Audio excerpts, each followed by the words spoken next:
Hello, everyone, and welcome to Programming 2's final project. I want to congratulate you for getting this far in the class, and hopefully you're feeling pretty good at this point on what you've learned in this class. And also, hopefully you feeling pretty good about how you have heightened your programming skills at this point in time. I believe what you came out of Programming 1 and where you should be right now in Programming 2 should be very different in regards to your overall skills. As you know, we cover quite a few things in this class, from the integer structure to string manipulation to arrays, and also spent obviously a great deal of time dealing with database applications and where you actually build a very sophisticated CRUD application. That CRUD application should serve you well, not only in future classes and referencing for future classes, but also as a portfolio or your first part of your portfolio that you can actually show prospective co-op employers or permanent placement employers. All right, so make sure you keep all of this. I think it's really good. This particular project will not incorporate string manipulation or arrays. It's just going to focus mainly on building upon everything you've done already in Project 2 and the enhancements to Project 2 for database applications. Okay? A couple things you want to note in the instructions is just what I just said. We're also going to look at your store procedures ability and see where you are with that. Again, simple store procedures.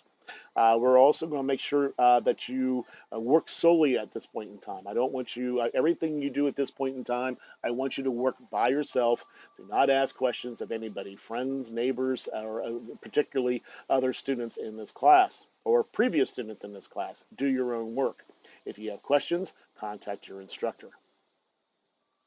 To ensure that we give you a proper grade for this and we know that things are working correctly, I want you to show us that it's working. You can do that a couple different ways, or you can be ingenious on how you want to do that. Some ways off the top of my head. Number one, just build a document showing screenshots of everything working. We don't need every minute detail in regards to this is how I delete a pilot or so on, but just show us the base, the functionality, the main functionality of the entire application, from adding a pilot, from adding a passenger, from the passenger selecting a flight, and so on and so on. You kind of get the idea.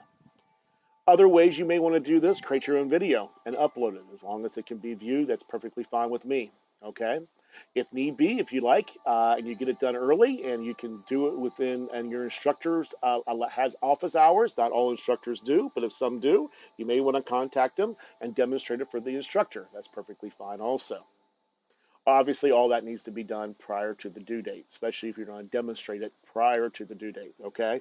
And you must, make sure you're doing that through office hours or if the instructor allows you the time to do such a thing, okay?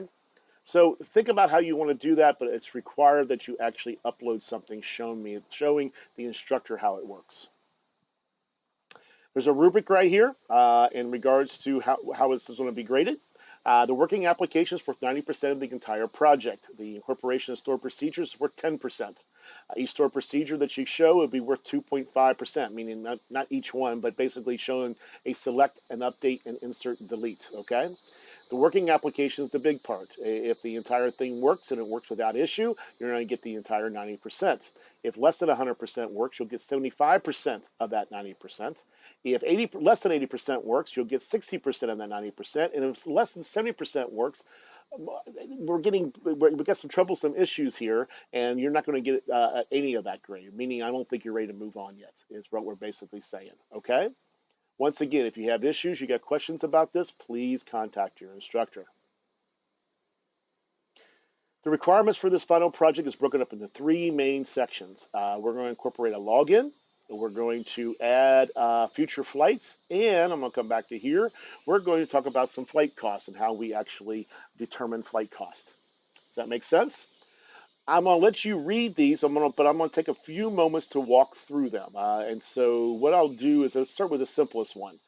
Your current application has no means right now of actually building future flights. So I want you on the admin menu to be able to create a button to build future flights. Obviously, what you need to do is look at the database to understand what needs to be, what makes up a future flight, and create and build it. And I'm sorry, and utilize the controls necessary to collect that data.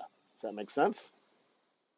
Make sure what's the columns that are required are validated and validated accordingly, based on range, existence, and so on. And the one big piece here is that make sure you're dealing with future flights. So you cannot build a flight based upon today's date. So all future flights must be they must be beyond today's date and time. You can very easily go get the system date in VB. Just go ahead and Google how to get system date in VB, and there's a quick function that goes and gets that, and you can very easily get that and compare based upon your input. Does that make sense? Okay. All right. Pretty easy on future flights. I hopefully wouldn't take you very long. Okay. Flight costs. Let's see which one we're going to go to now. I'll go to flight costs. I think I got the easiest last, and so on. The flight costs. I want you to update, have a little fun with this, and update your booked flight functionality under passenger menu. Okay, to incorporate some flight costs.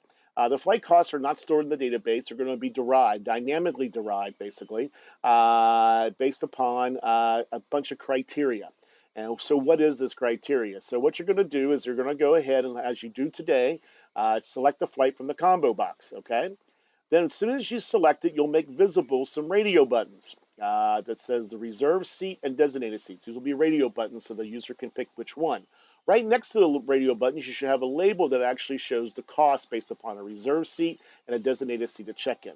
So how we do this is a little bit different in most airlines, but this is how we're going to do it. So there's two different costs: reserved seat and designated seat at check-in. The costs are based upon this criteria. Please follow when you're deriving this and accumulating these costs, follow this order. There's a base cost of $250. If you're greater than 750 miles, you're going to add 50.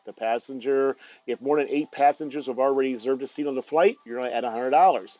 If less than 4, you're going to deduct $50, meaning we're trying to incentivize people to book this flight. If the plane type is an Airbus, $35. If it's a Boeing 737, you're going to deduct $25. If you're landing in Miami, add $15. Okay? Then, based upon that, you're going to take all of this and add $125 for the reserved seat. If the passenger is 65 or older, deduct $20%. If the passenger is less than 5, deduct 65%. We like kids. I don't know why. Okay, if passenger has previously flown based upon the current date more than 5 flights, deduct 10%.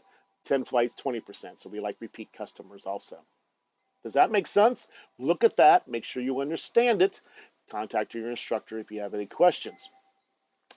As a nice hint, how are you going to determine how many passengers are on a flight?